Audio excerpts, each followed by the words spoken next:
Hai teman-teman, kita akan bahas dampak sosial media dalam dunia pendidikan. Tugas ini disusun oleh kelompok 4. Media sosial adalah sebuah media online dengan para penggunanya bisa dengan mudah berpartisipasi, berbagi, dan menciptakan isi meliputi blog, jejaring sosial, wiki, forum, dan dunia virtual. Peranan media sosial untuk pendidikan tentunya banyak sekali. Media sosial telah menjadi bagian dari kehidupan manusia saat ini dan tidak dapat dipisahkan. Kini peran media sosial tidak hanya sebagai sarana komunikasi, pertukaran informasi dan hiburan, tetapi juga sebagai bentuk pembelajaran. Berikut ini ada beberapa peranan media sosial untuk pendidikan. Pertama, memudahkan proses pembelajaran yang berlangsung secara hybrid menggunakan teknologi. Guru dapat memberikan materi dan tugas kepada siswa tanpa harus bertatap muka secara langsung. Yang kedua, membantu siswa untuk aktif, kreatif, dan mandiri dengan menggunakan media sosial untuk dapat bereksplorasi, berinovasi, serta mengasah kreativitasnya. Lalu sebagai media untuk bersosialisasi dengan ribuan siswa yang tinggal ribuan jauh kilometer dari tempat tinggal siswa. Kemudian memperluas jaringan pertemanan dengan membentuk komunitas online yang berdampak positif.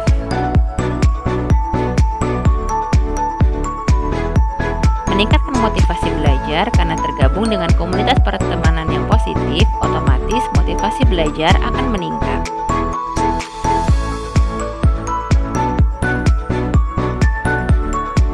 Meningkatkan kepedulian siswa melalui media sosial seperti Instagram, Facebook, Twitter, TikTok maupun WhatsApp, siswa dapat lebih meningkatkan kualitas pertemanan terutama dalam hal kepedulian dan empati. Fungsi sosial media dalam dunia pendidikan sebagai saluran komunikasi yang efektif, penunjang kegiatan pembelajaran secara online dan juga sebagai platform kolaboratif untuk berbagi informasi.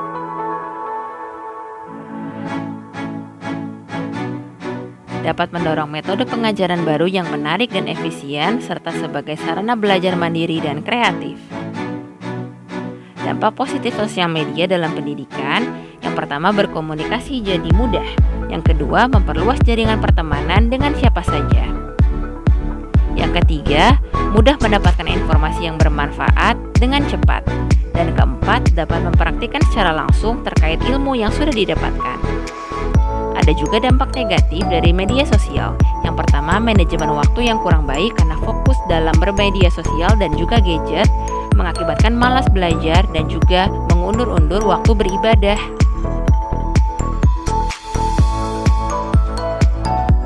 Contoh kasus media sosial yang bermanfaat dalam pendidikan. Pertama, penggunaan online meeting app sebagai sarana untuk belajar mengajar. Yang kedua, penggunaan portal student sebagai sarana administrasi online. Ketiga, penggunaan Instagram, Facebook, TikTok dalam kegiatan iklan dan pemasaran. Yang keempat, penggunaan WhatsApp, Telegram, dan Messenger sebagai sarana komunikasi. Ada juga contoh kasus yang merugikan, seperti bolos sekolah karena kecanduan bermain game online.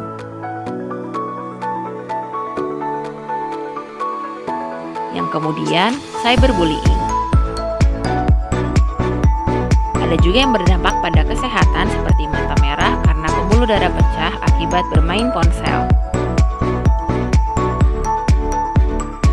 Kendati sosial media sekarang menjadi alat yang berguna di kelas, banyak guru masih berjuang untuk mengintegrasikan teknologi dalam praktik mengajar mereka.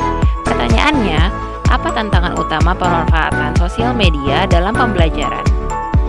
Yang pertama, sarana dan prasarana pendukung yang terbatas seperti komputer, laptop, wifi, dan juga infokus. Yang kedua, pengetahuan teknis guru tentang teknologi informasi yang masih sangat terbatas.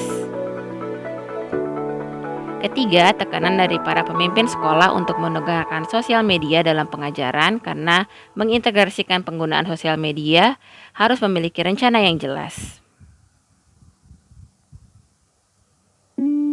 Kesimpulannya, Media sosial adalah sebuah media online dengan para penggunanya bisa dengan mudah berpartisipasi, berbagi, dan menciptakan isi meliputi blog, jejaring sosial, wiki, forum, dan dunia virtual. Kedua, peran media sosial tidak hanya sebagai sarana komunikasi, pertukaran informasi, dan hiburan, tetapi juga sebagai bentuk pembelajaran. Dalam perannya dalam pendidikan, media sosial memiliki dampak positif dan negatif. Oleh karena itu, sebagai manusia yang budiman, kita harus cermat dalam menggunakan media sosial. Berikut referensinya. Terima kasih. Semoga informasi yang dibagikan dapat bermanfaat untuk kita semua. Jangan lupa like, subscribe, dan turn on notification untuk video selanjutnya. Sampai jumpa.